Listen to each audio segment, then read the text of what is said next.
जहां एक और पूरा देश और पूरी दुनिया सनातन धर्म के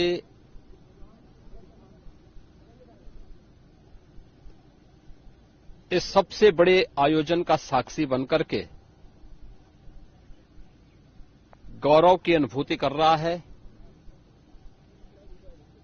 प्रफुल्लित है, वहीं दूसरी ओर सनातन धर्म के खिलाफ सपारी लेकर के षड्यंत्र करने वाले तत्वों के द्वारा लगातार शरारत पे शरारत करते हुए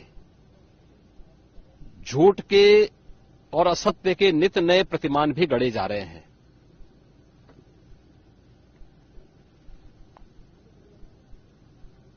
भारत के संसदीय लोकतंत्र की सबसे और सर्वोच्च संस्था देश की संसद में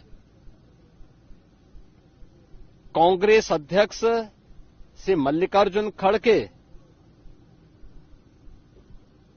और समाजवादी पार्टी के अध्यक्ष श्री अखिलेश यादव का वक्तव्य इस ओर सबका ध्यान आकर्षित करता है। ये दोनों वक्तव्य न केवल इनके सनातन धर्म विरोधी चरित्र को उजागर कराता है, बल्कि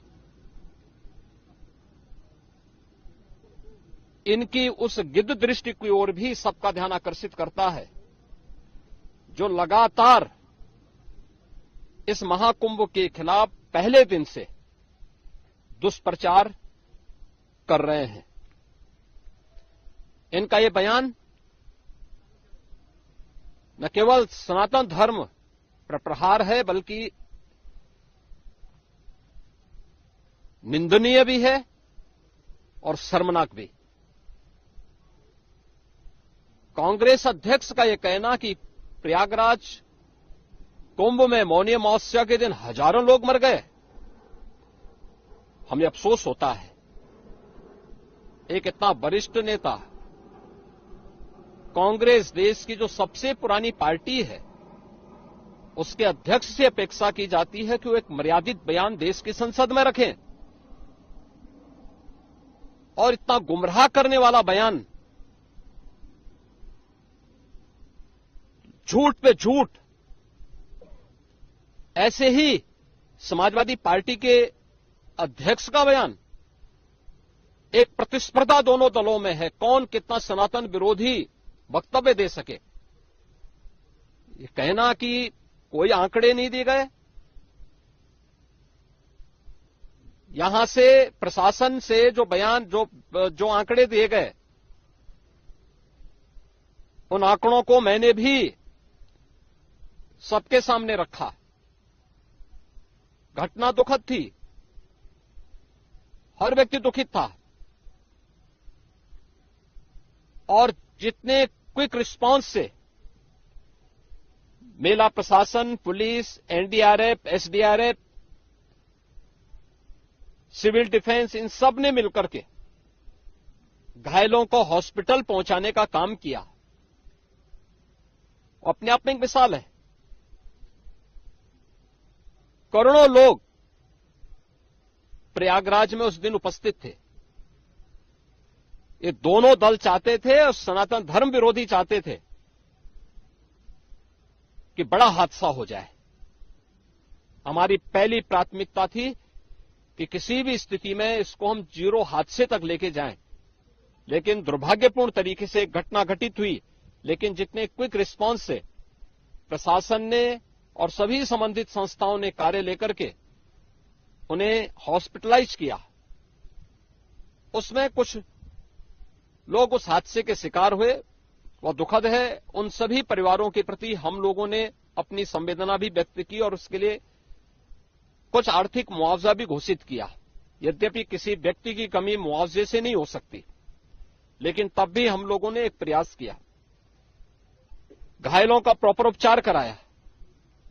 वे सभी घायल आज भी कुछ प्रयागराज मेडिकल कॉलेज में हैं, बाकी अपने परिवार के सदस्यों के साथ चले गए हैं मैंने भी, मेरे साथ मेरे मंत्रियों ने भी, प्रशासन ने भी, प्रदेश के मुख्य सचिव ने भी, प्रदेश के डीजीपी ने भी उन सभी लोगों से मुलाकात की थी। और मैं तो देखकर बहुत चौंक था कि जो लोग प्रयागराज मेडिकल कॉलेज में भर्ती थे, जब मेरी उनसे बातचीत हो रही थी, तो उनमें से सभी लोग ये कहा, उनके द्वारा कहा जा रहा, साहब व्यवस्था में खामी नहीं, लेकिन हमारी किस्मत है या फिर ऐसी स्थिति पैदा हुई।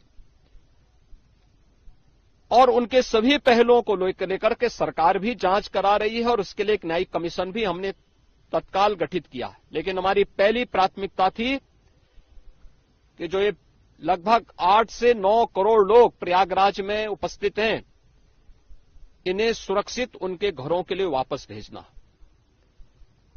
इन दोनों दलों और सनातन धर्म विरोधी उन सभी लोगों के वक्तव्य, जो लोग ये गुमराह करने वाले वक्तव्य दे रहे हैं कि लाखों लोगों ने स्नान नहीं किया, सरासर गुमराह करने वाला है। ये वक्तव्य देना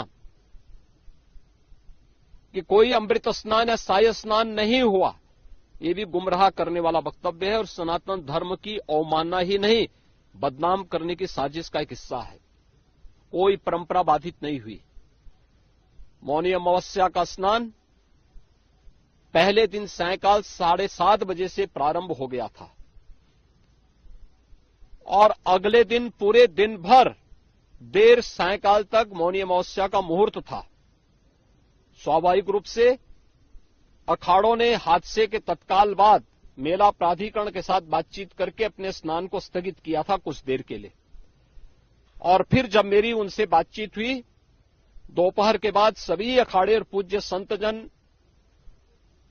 आचार्य महामंडलेश्वर, वे इस स्नान का हिस्सा बने और वही परंपरागत तरीके से सभी स्नान भी हुए।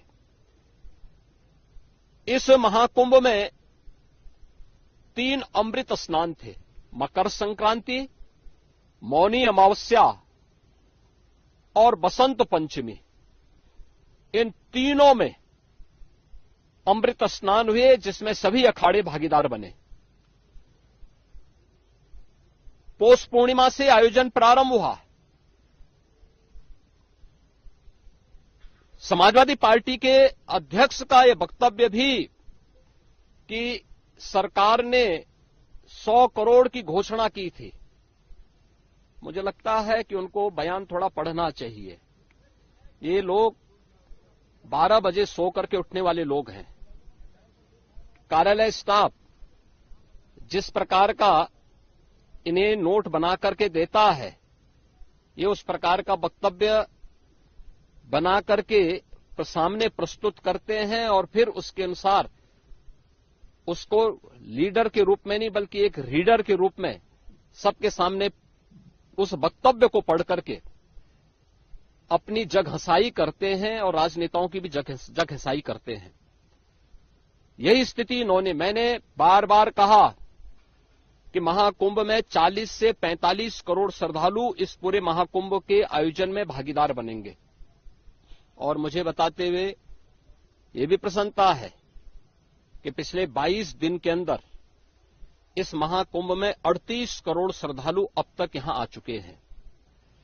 अगले 22-23 दिन तक यह आयोजन और चलेगा। इन 22 दिनों के अंदर भी श्रद्धालुओं के आने की पूरी वो है। आज भी आप देख रहे होंगे, कल बसंत पंचमी अंतिम अमृत स्नान संपन्न हुआ।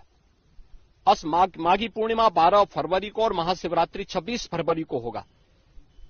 करोड़ों की संख्या में देश और दुनिया का हर श्रद्धालु आना चाहता है।